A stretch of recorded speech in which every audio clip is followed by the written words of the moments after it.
Hello, I'm Lo Lik Peng. I'm 49 this year. I am a hotelier and restaurateur. Oh, actually, this is a Chinese program. 不应该讲英语，这个是华文的节目，对不对？我是卢丽萍，在新加坡住到小学，然后我就去爱尔兰读书。所以在新加坡哪所小学念书呢？我在胡迪，因为我们家里很少讲华文的嘛，所以我爸爸说去一个学校让你学华文。我以前是律师的，现在做餐馆和酒店的。这个是我们多一个 Michelin Star 的餐馆。我是爱吃的人，但是我不会煮饭，所以我去开很多餐馆。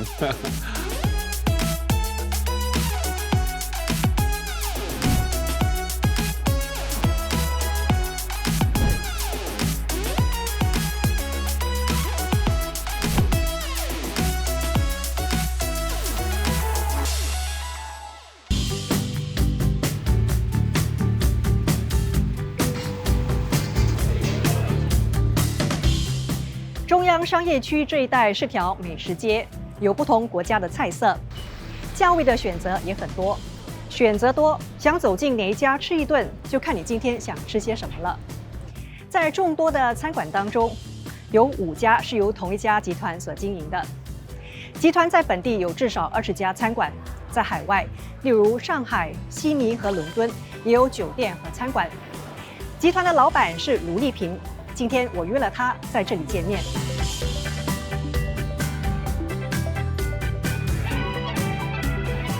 Hello， Peng。志华你好，可以叫你丽萍吗？可以。为什么会约我在这里见面呢？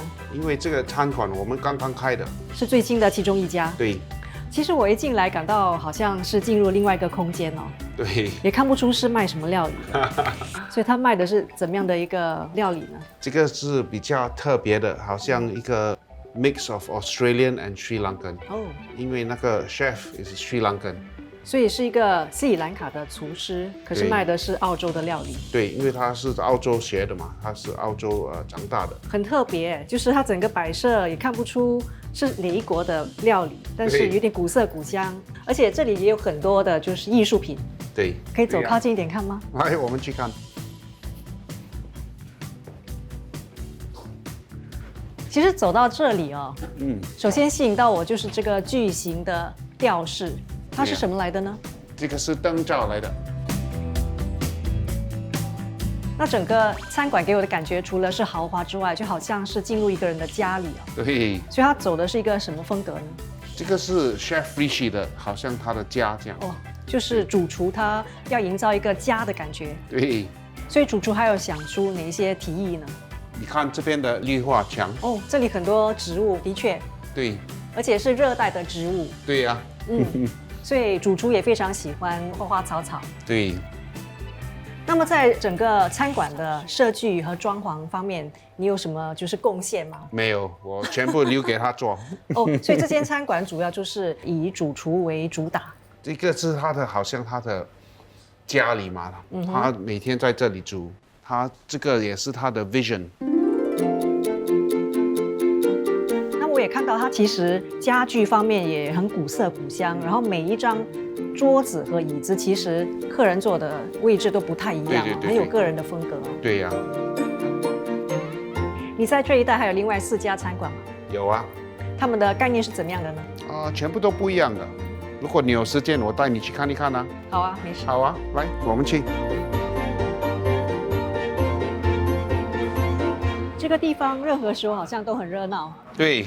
每次这样的，很多人的，每天都有。你是在8年前在这里开你的第1家餐馆吗？对，这个 Market Grill。所以那个时候为什么会想到要开这个以海鲜烧烤为主题的餐馆呢？因为那时候我很喜欢吃龙虾面包，但是新加坡找不到，所以我想应该不是只是我喜欢吃嘛，别人一定会喜欢吃，所以说我开一个餐馆，做龙虾的面包。为什么会看好说龙虾面包在这里会受欢迎呢？哦，因为我知道这边很多人的嘛，他们在做工，还有现在有人在 CBD 住的嘛，所以每天都忙的。你在这条街上还有一家餐馆嘛，对吗？对，我们这边有一个 Meat Smith，就在那里。对呀，我们来去看一看。好。这边就是 Meat Smith。那在短短几步路就有第2家餐馆哦，不担心他们互相抢生意吗？哦，不怕的，因为这边他们2个煮法就不一样嘛。这边是烟熏的，那边大多是煮海鲜的。来，我们去看多一个店，去。我们有放山鸡还是放山牛？如果美国、澳洲、欧洲比的话，这3个地区他们。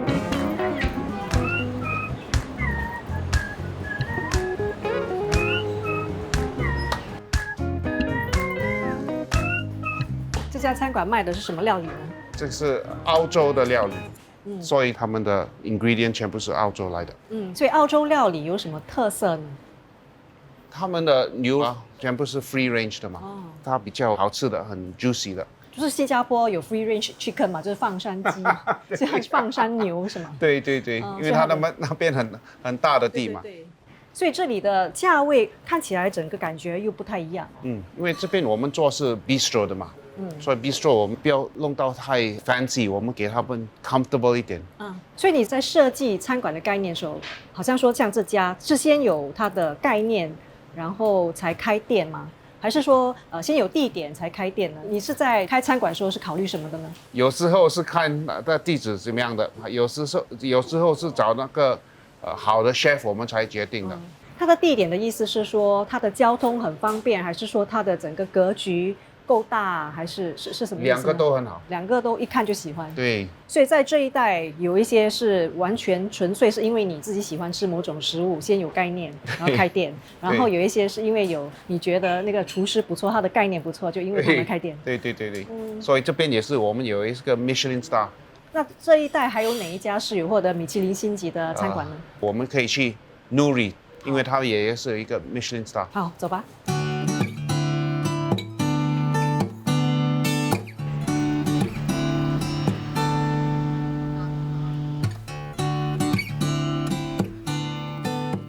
这个是我们多一个 Michelin Star 的餐馆 Nuri。那么防疫措施怎么影响了这家餐馆的经营呢？哦，你看到啊，我们的椅子全部 at least 1 meter apart， 桌子也是1 meter apart，就是时刻之间要有1米的距离。对，所以我们这边 capacity 也是差不多30% less。这个餐馆它有怎么样的一个概念是比较特别的呢？哦，这个因为他们做是 Crossroads Cuisine，所以很特别的，它的餐，它不是说是法国了还是英国的菜，他们的菜全部都掺的，所以是一个跨国界的料理。对，包括他们的烹调方式嘛，就是一个开放式的厨房吗？对，他们全部在这里煮的。那这里还有什么特别的地方吗？我们可以去楼上啊 ，Ivan 在那楼上可以煮给我们。Ivan 是这里的主厨。对，来。So this is Ivan. He's the chef patron of Nuri and Appetite, and I think I'll leave it to him to introduce a little bit about his concept, which is Crossroads Cuisine. Hi, Ivan. Hello. Nice to meet you. Nice to meet you too. Crossroads downstairs is used to explore these moments of connection that exist between different types of food traditions, different cultures. The idea came about from just seeing how similar the food that I ate that was new to me was to the food that I grew up with. And I'm from a completely different part of the globe. It's a combination of different spices, and this is prawn oil.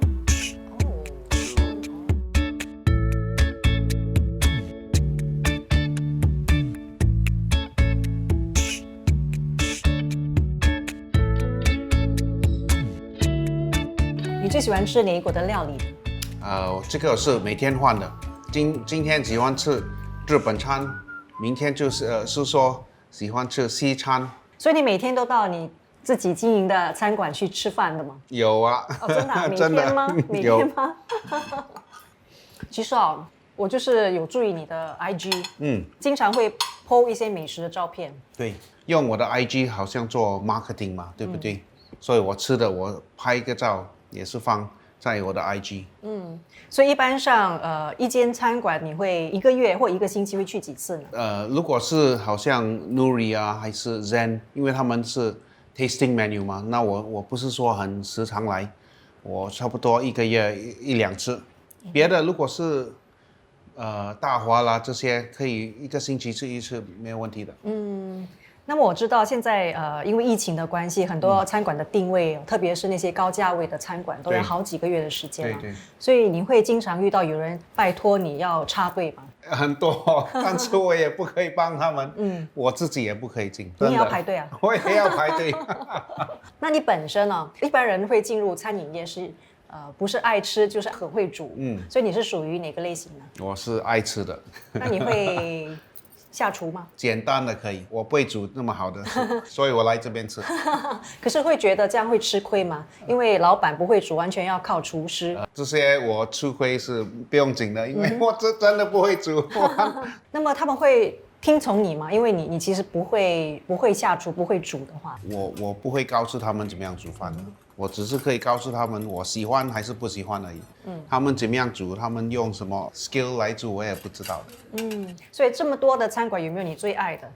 没有，我这个好像孩子这样嘛，对不对？不可以说这个喜欢这个孩子还是不爱不这个孩子，差不多一样的。你说你爱吃啊，有没有特别不吃的食物呢？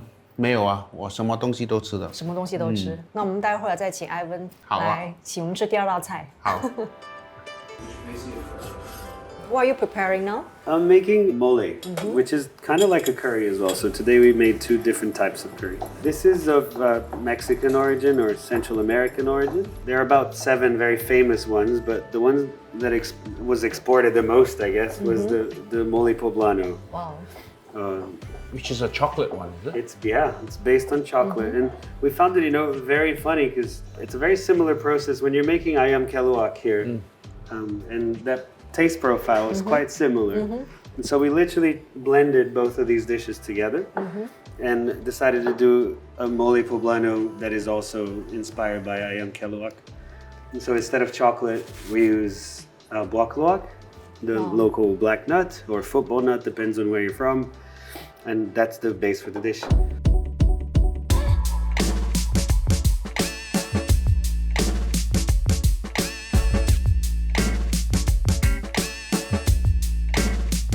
让我来试一试哦，你介绍一定是好吃，而且你说你是最喜欢这道菜。对，很喜欢吃pigeon 的。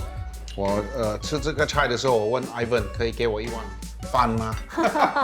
他就笑说不可以。可是这不是跨国界料理吗？这个好像是是咖喱curry chicken 这样对不对 ？OK 好特别，而且非常的嫩啊。我最喜欢吃乳鸽的，不管什么方式都喜欢，怎么样的烹调方式，和我一般对乳鸽的那个印象不太一样。我喜欢它的味道，因为很多好像一半鸡一半牛肉这样的。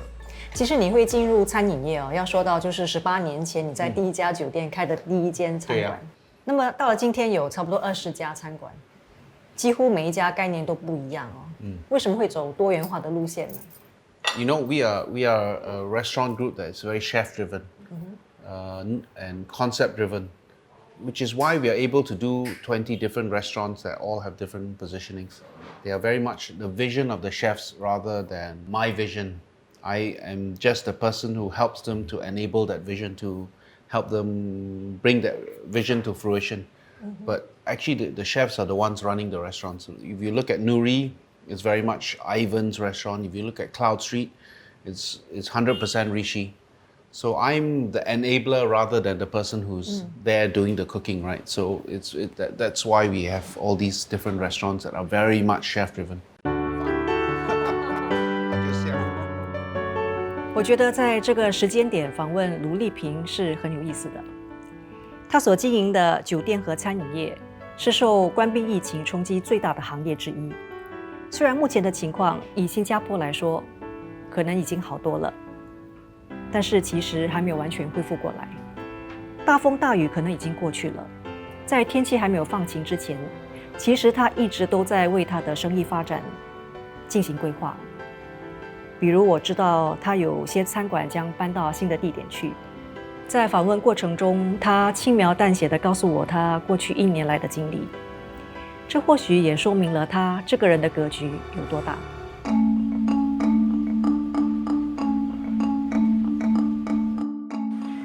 除了厦门街一带的餐馆，还有另外一个地方对卢丽萍来说是有特别意义的，那就是牛车水这一带了。这里是卢丽萍进军酒店业的第一步。Hello， Hank， 你好。志华，你好。你好。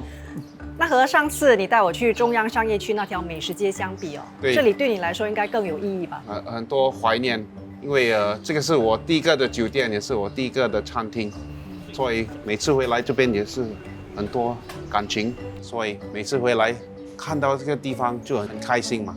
开心为什么呢？因为当时你来的时候，它完全不是这样子嘛。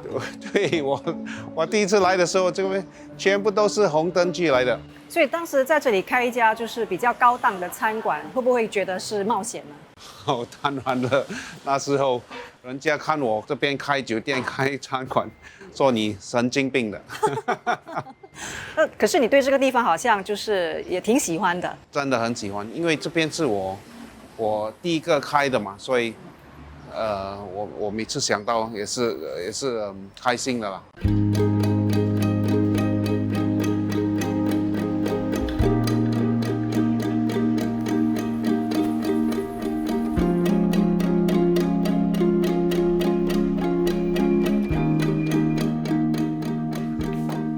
来，坐下。谢谢。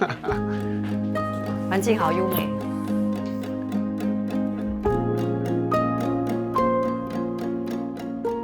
你的全盘生意哦，应该是从酒店开始的。你父母在购买1929那栋建筑物的时候，你还是律师，为什么会想到转行做起生意呢？这个部分跟你讲英语可以吗？可以。因为我讲英语比较容易。好。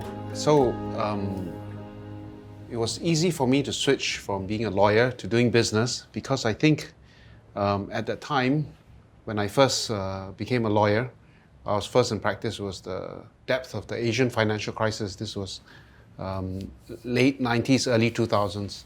And so it wasn't very much fun being a lawyer at the time because I was a litigator and I was doing mostly bankruptcy work. But I could also see a lot of opportunities in the business world at that time because a lot of assets were going very cheaply. 1929 was a mortgagee sale. New Majestic Hotel was also a mortgagee sale. So at that time, there were many, I would say, properties that were more affordable. 这边我们有开了2个餐馆。哦，所以记得刚开始的时候，这里的街道样子和现在有什么不同吗？哦，真的很不同。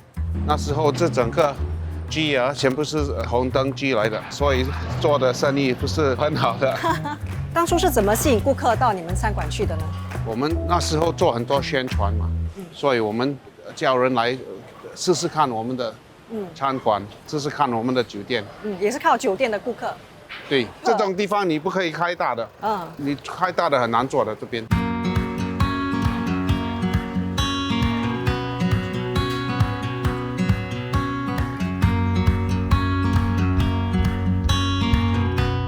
你的第一家酒店在2003年2月开业之后，在同一年呢，你在附近也购买了一座历史建筑物。对。然后这里也是你的第2家酒店。对，大华酒店。还记得当时的情况吗？那时候这边的情况很宁静，所以也是很美。如果你看这个酒店呢，好像最美的，因为它比较大。所以为什么会对这些老旧的建筑物特别情有独钟呢？我不知道，因为我看到这种地方是最美的。我也是很喜欢旧的东西嘛。你买了这栋建筑之后，其实隔壁也买了一下另一栋老旧的建筑物。对。当时的价格会高吗？那时候不会高，那时候这种地方人家不要买的嘛。你在2017年结束了大华酒店的生意啊。对。但是建筑呢还是在你公司名下。对。后来把它租给了一个私人俱乐部哦。对。所以对于租户，你有什么要求吗？我看他们要做这个生意，我才租给他们嘛。因为这个很美的地方，我不要他们乱敲做别的东西。所以是没有特别的要求，他要开私人俱乐部，你觉得 OK 就有租给他？对。那1929酒店哦，它其实概念非常独特。它的前身就是一栋旧建筑物。1929年建成的老建筑物。1929之后，第2间酒店大华酒店，它也同样引起话题。所以为什么会想到把老的建筑物改建成酒店呢？ I would say for me, I've always had a love for cultural sector, art sector. I've also have a deep appreciation for old things. You know, I'm a bit of a crazy collector myself. So I think for me, having these old buildings was always something that attracted me. I always thought that something more special could be done with them. In the late 90s, early 2000s, shop houses, conservation buildings were not considered a good asset class. In fact, most people considered them to be bad investments because you couldn't tear down the building, you couldn't build a big tower, you couldn't intensify the land use. So at that time, most shop houses, most conserved buildings were not expensive. But I thought they had a unique character and I thought I could do something special with them. 所以你能够成功，就是有今天的这样的一个算是成就啦。最支持你的应该是你的父母。Yeah. 第一栋的建筑是他们买下来的。对。所以对他们有什么话说吗？ My start in life came with my parents. My business opportunities also came with my parents. You know, they started out as doctors, and in their generation, it was much harder to be an entrepreneur. When I was growing up, nobody talked about entrepreneurship, right? But I think when I first went into work, that phrase was starting to come into the lexicon, right? People were starting to talk about entrepreneurship. And my parents believed in me enough to say, okay, we'll take a risk on you. And I'm glad they did, and I'm grateful they did, because you know, otherwise it would have been difficult to have the start I did. 私人俱乐部旁这栋建筑也是你的，对，是一家高级餐馆。对，也是。那我知道它的前身其实是台湾名厨江正成坐镇的一家法式料理餐馆。对 ，Restaurant Andre 那时候。是，那2018年结业之后，你也继续经营高级餐馆。对。为什么呢？因为这边的格局最好做餐馆的，做得很美，所以我决定不要换成酒店，还要做餐馆的。所以当时你想做一个怎么样的概念的餐馆呢？哦，我们做这个餐馆的时候要做比较 high end 的，因为它有3楼嘛，所以我们做 high end 的比较容易。来，我们去看一看。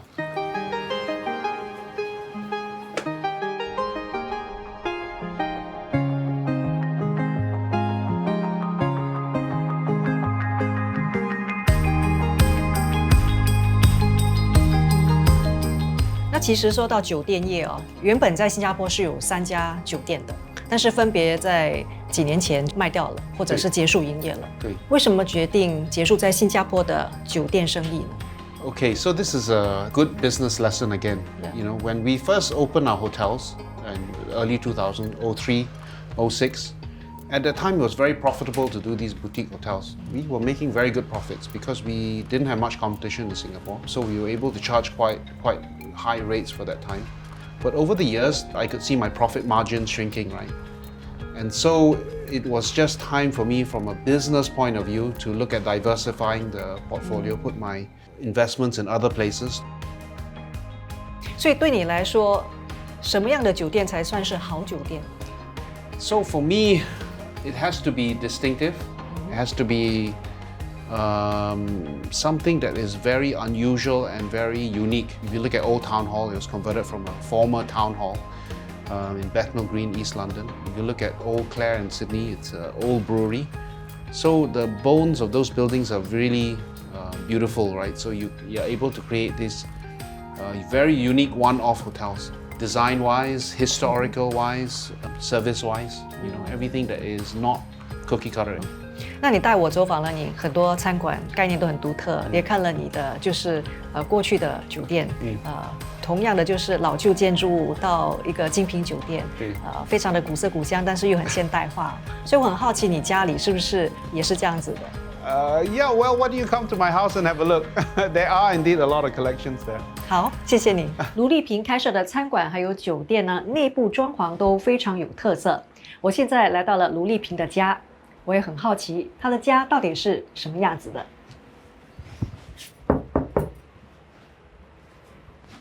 Hello， 丽萍，你好，你好。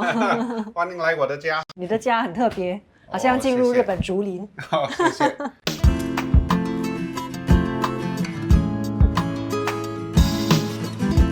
哇哦，你家里有2个非常大的摆设，看起来像是投币机。对，是投币机。所以它还可以操作吗？可以，但是我很久没有开了。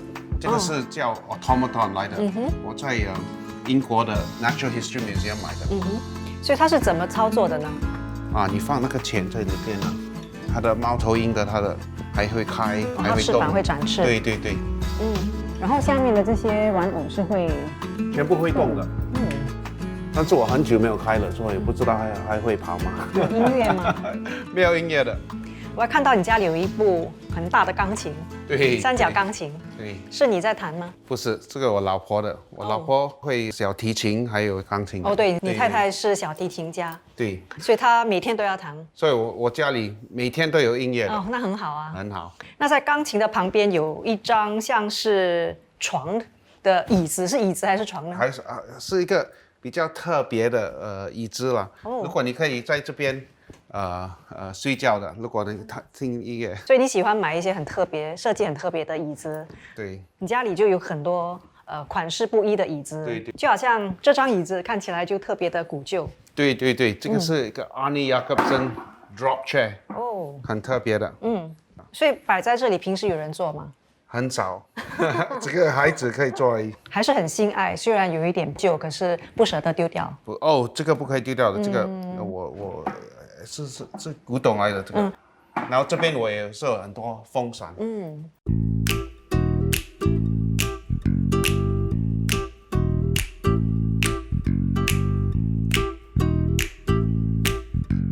这个叫一个 lollipop fan。Lollipop 就是棒棒糖嘛。对，这个你看好像 lollipop，这个对不对？就是棒棒糖。对，它跑这边，那个风吹它到这边，它会转过来。哦，它又跑这边，对对对还有风又吹，它又跑这边。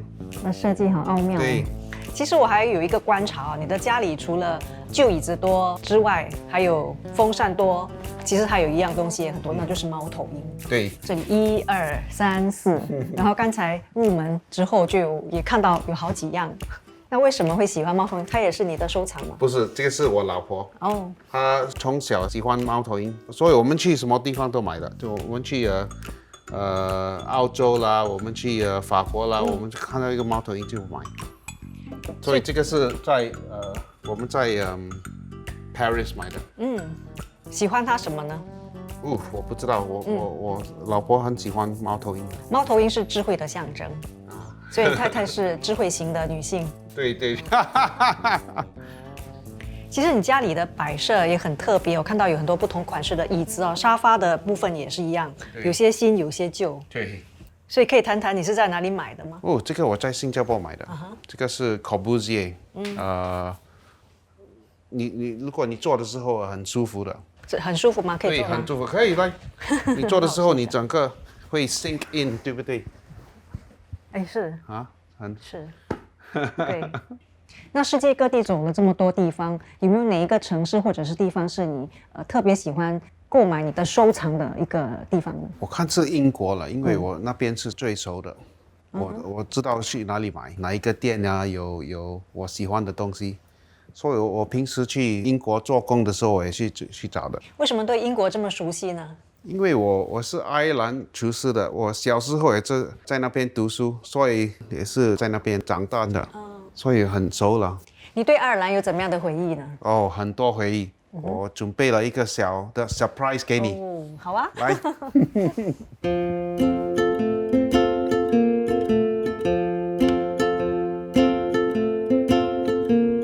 这就是你准备的惊喜。对，这个是 Irish soda bread，爱尔兰的特别的面包我。时常最近在 IG 看到你经常烘这种面包。对对，因为我现在pandemic 嘛，我们不可以去爱尔兰，所以我每天几乎每想念了。天对对对都在做。好啊。它的步骤是怎么样的呢？ ，flour，这个是 whole wheat 的，baking soda，然后一些是 raisin，很容易的。好，我们开始吧。好，所以先把面粉对倒入，所以这个爱尔兰的苏打面包带给你无限的回忆哦，是因为你在爱尔兰出世。对，所以当时的情况是怎么样的？为什么会在爱尔兰出世呢？因为我爸爸妈妈在那边做工，他们是医生来的嘛，所以我和我的姐姐在那边出生的。那几岁才回来新加坡呢？我很小的时候就回来了，差不多1岁就回来了。所以我这边在新加坡住到小学，然后我就回去爱尔兰读书。哦，所以在新加坡哪一所小学念书呢？我在菩提。哦，菩提小学。对对，因为我们家里很少讲华文的嘛，所以我爸爸说去一个学校让你学华文。哦，那时候爱尔兰没有机会讲华文嘛，因为那边没有华人，所以不是说不会很cosmopolitan 的。你现在去很 cosmopolitan，那时候不会。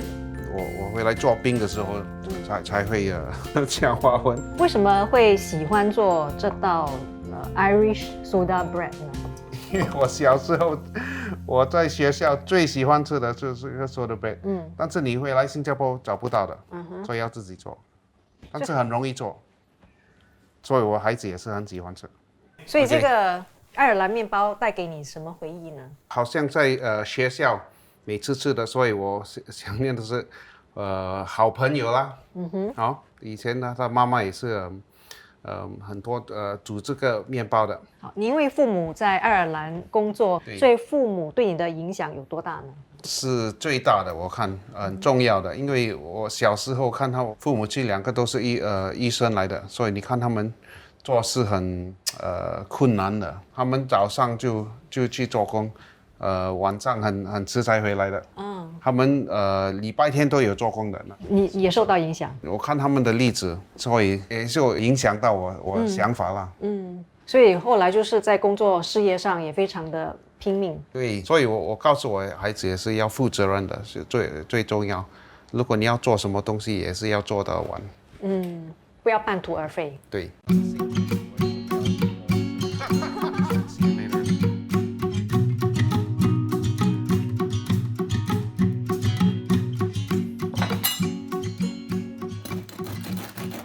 哇，面包终于烘好了。对。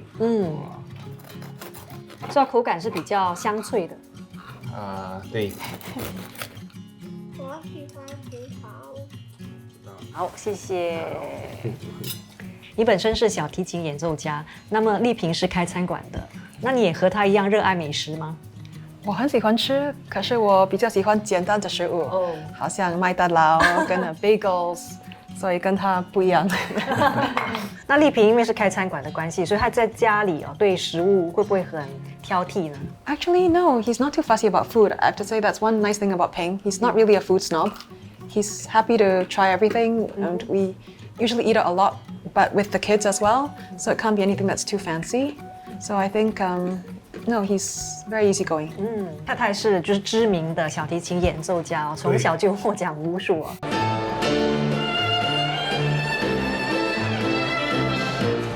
所以你也喜欢音乐吗？我喜欢，但是他喜欢的音乐，我比较困听。I think over time maybe our tastes are changing because Converging. Because I'm in classical music and that's what I grew up on and that's mainly what I listen to. He loves like U2, so he brought me to the U2 concert here and I've never heard U2 songs before. Whereas when we were dating, he used to go for operas and ballets and things. 想法呢？会不会说也越来越相似呢？ So our lifestyles are quite different. He's more of an extrovert. I'm more of an introvert. But in terms of values of how we look at our family and things like that, I think we've always been on the same page there. 所以在教育方面，你们有什么想法吗？ Well, actually, I'm homeschooling Connor. Before COVID, Li Ping, he traveled a lot for work. So I just wanted a little bit more time to be flexible, that we can spend more time as a family. 所以最常和爸爸一起做的活动是什么呢？可能是玩游戏。在家里玩游戏吗？对，有出门吗？很少的次。如果一家人4个人一起出去的话，最常去哪里呢？最常去那个港外的呗，做什么呢？坐那个 scooting 和坐脚踏车。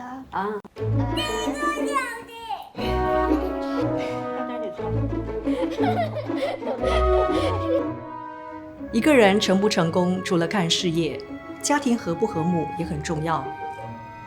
卢丽萍一家是典型的幸福家庭，太太是小提琴家，主要负责孩子的教育。2个孩子活泼可爱。卢丽萍虽然是父亲，但是更像是他们的玩伴。儿子还会笑父亲华语说的不比他好。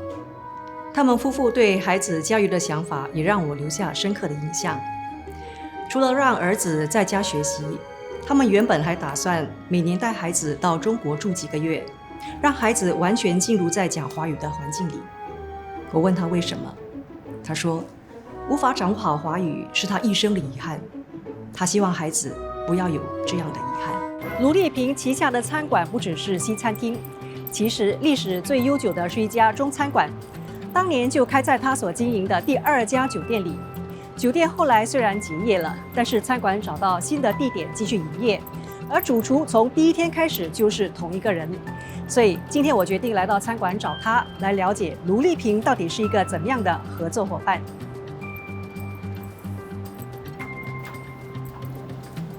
Hello， 你好。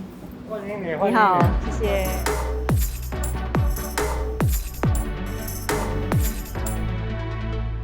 这个牌匾是从旧的餐馆搬过来的吧，对吗？是的，是从旧的大华酒店搬过来的。所以那时候是2017年。对，2017年6月我们就结束了。你是在怎么样情况下认识丽萍的呢？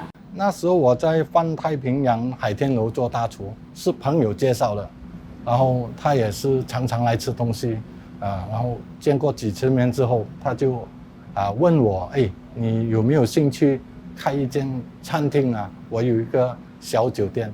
我以为他是半开玩笑的，后来他很认真的来了找我2、3次。所以当时的第一印象是怎么样的呢？我看这个年轻人还蛮有冲劲的啊，所以很谈得来。但是开始的时候还是没有这么了解，所以我还是没有答应他什么。所以合作至今，你觉得他是一个怎么样的合作伙伴呢？我觉得他是很真诚的一个人，他做生意他不会占你的便宜，而且他说了什么都会履行他的诺言的。所以信守承诺。对的。所以合作至今有16年了嘛？是。所以是什么原因呢，让你们合作这么久呢？除了你讲的真诚之外，觉得他是一个好人啊。每次都会叫我们做一些慈善。我还记得我上次有帮他办一桌餐牌，一个菜单，我们拿去慈善拍卖啊，有时捐到10千，有一次捐到200千啊，20万啊。你是中餐馆主厨，那我们知道丽萍呢是来自讲英语的家庭哦，所以你们之间的共同语言是不是美食呢？也不是的，他人很聪明的，你除了谈食物，你跟他谈什么，他很快就理解到你了。虽然他的华语不是很好，但是他学习的态度很好，所以他学得很快啊。但是反过来讲，我也在他身上学了很多英文。哦，那很好啊。我们是互相学习。是，那平时是怎么样沟通的呢？我们用 WhatsApp 沟通啊。今天早上他发信息来了，说他晚上会来用餐了说我可能要进去准备一下他。需要去准备了。好的，好的，谢谢，待会儿见。谢谢，待会儿见。好。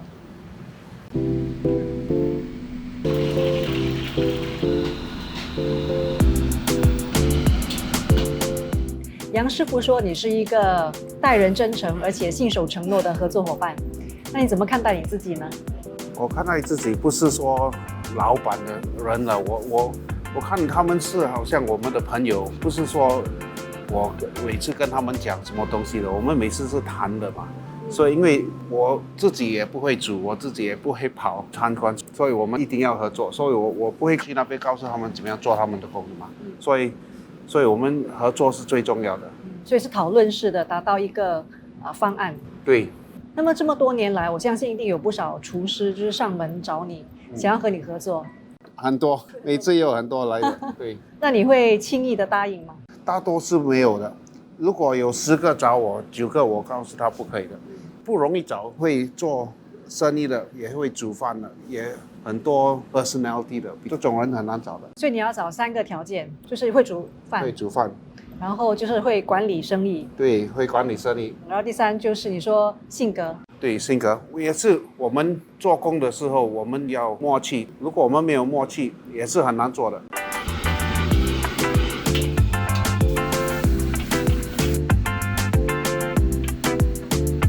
杨师傅可以准备的菜肴哦，这个也就很喜欢吃，这个是 clay pot fish。来，杨师傅介绍一下吧。好，这个是笋壳鱼，焖茄子和自己做的豆腐。最主要是鱼要新鲜啊，这我们都是用活鱼的。然后这个河粉呢，就拿了这个美国的牛肉切片，腌制了它，用自己做的河粉炒得很够过去，然后勾个芡，刚才丽萍刚说她最喜欢的就是一道菜就是河粉。是，其实他很我每次多东西都，打给他，煮一个河粉给我。他都很多东西都很喜欢吃。谢谢。我突然想到，我还要忙啊，你们多聊两句。好，谢谢，谢谢厨房，谢谢谢 Mr. Lo。其实这次的官病疫情对餐饮业的打击很大啊。对对对，很大。现在不会说很惨啊，但是我们3月4月那时候最惨，因为那时候是去年3月4月啊，对，那时候不可以开嘛，所以我们只是可以做take out 当时生意掉了多少呢？一半差不多。所以当时你们是怎么调整的呢？我们那时候全部做 delivery 了，因为不可以做生意嘛，所以要做外卖，那个过程会很长吗？不会说很长了。但是我们现在还是做外卖的，我们还没有停，因为现在你看我们的餐厅啊，不可以放很多桌子，也是因为政府不要太多人进来，所以我们不是说回去普通的生意，现在还是慢一点。所以在官病疫情发生的时候呢，有一个拯救本地餐饮业的计划哦，你是发起人之一哦。对。当时你们做了什么呢？我们那时候是跟政府沟通，因为政府也是不知道我们的困难嘛，所以我们要跟他解释我们需要什么东西，我们的什么困难，看他可以帮我们吗？所以我们做很多 dialogue 啊，跟那个政府，他也听我们做什么。那时候 we will do no retrenchment 啦，但是我们 give a temporary pay cut， 如果我们可以 recover 那个 pay cut 全部还给你们，所以我们现在全部还给他们了。所以经历了这次的官病疫情爆发，你领悟到什么？最重要的真的是resilience and mental strength。有想过在官病疫情之后为集团定下什么发展计划吗？我们现在是看我们的生意，我们要整合，因为现在的情形也是不知道会不会很严重嘛，对不对？因为我们做的生意不是只是看新加坡，我们也要看外国的生意。新加坡做的不错了现在，但是外国也是不大好，所以我们要小心一点。你在全球有30多家酒店和餐馆哦，你有没有想过要建立属于自己的酒店和餐馆王国呢？我看不会了，我们现在做了很好就好，我就 satisfied 了，不会说要做很多东西的，就是相当满意了。对，满地了。在很多人的眼里，卢丽萍是幸运的，因为她的父母为她的事业奠下了基础。但是我们也不能够漠视她的付出和眼光。她事业里的第一座酒店，其实是她和她父母的共同决定，因为她看到了那栋建筑物的发展潜力，也因此改变了整条街的形象。她在她的事业当中经历了多次的风暴，例如她刚开始当律师的时候遇上了亚洲金融风暴，在刚做生意的时候又碰上了 SARS 危机，之后还得面对2008年的全球金融风暴。但是这些经历所带给他的经验，相信是有价值的。虽然这次官兵疫情让他的业务几乎停摆，可能是他所面对的最大危机，但是我相信他过去经历所累积的经验，能够帮助他带领他的集团，还有1800名员工走出风暴。还有一点我欣赏的，那就是他平常不常用中文，但是在访问的过程当中，却很努力的要以华语来接受访问。这个地方最好做的是餐厅，不是not 餐厅嘛，餐馆啊！你看这边的绿墙，绿化墙，对，绿化墙，所以这些是绿化墙。Sorry， 这份用心我能够感受到。导播可以吗 I think it's a good take. Just go ahead. Yeah, Jet, thank you. She knows how my brain is melting down, stress of trying to.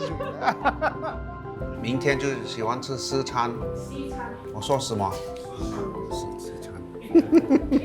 父母亲啊，他两个都是医院，不是两个都是医生医院。I must be your most difficult interviewer.